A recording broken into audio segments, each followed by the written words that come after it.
شروع اللہ کا نام لے کر جو بڑا مہربان نہایت رحم والا ہے۔ فجر کی قسم اور 10 راتوں کی اور جفت اور طاق کی اور رات کی جب رخصت ہونے لگے، اور بے شک یہ چیزیں عقل مندوں کے نزدیک قسم کھانے کے لائق ہیں، اس بات پر کہ کافروں کو ضرور عذاب ہوگا۔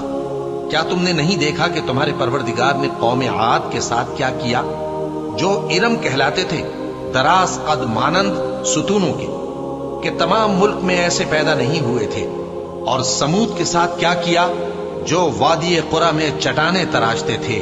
اور فرعون کے ساتھ کیا کیا، جو خیمے اور میخیں رکھتا تھا؟ یہ لوگ ملکوں میں سرکش ہو رہے تھے، بس ان میں بہت سی خرابیاں کرتے تھے، تو تمہارے پروردگار نے ان پر عذاب کا کوڑا برسا دیا۔ بے شک تمہارا پروردگار طاق میں ہے۔ مگر انسان عجیب مخلوق ہے کہ جب اس کا پروردگار اس کو آزماتا ہے کہ اسے عزت دیتا اور نعمت بخشتا ہے تو کہتا ہے کہ میرے پروردگار نے مجھے عزت بخشی، اور جب دوسری طرح آزماتا ہے کہ اس پر روزی تنگ کر دیتا ہے تو کہتا ہے کہ میرے پروردگار نے مجھے ذلیل کیا۔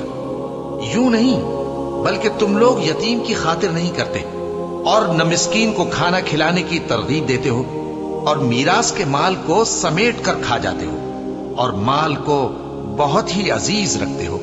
یوں نہیں، جب زمین کوٹ کوٹ کر برابر کر دی جائے گی اور تمہارا پروردگار جلوہ فرما ہوگا اور فرشتے قطار در قطار آ جائیں گے اور دوزخ اس دن سامنے لائی جائے گی، تو انسان اس دن سوچے گا، مگر اب سوچنے سے اسے فائدہ کہاں مل سکے گا؟ کہے گا کاش میں نے اپنی اس زندگی کے لیے کچھ آگے بھیجا ہوتا، تو اس دن نہ کوئی اللہ کے عذاب کی طرح کا عذاب دے گا اور نہ کوئی اس کے جکڑنے کی طرح جکڑے گا۔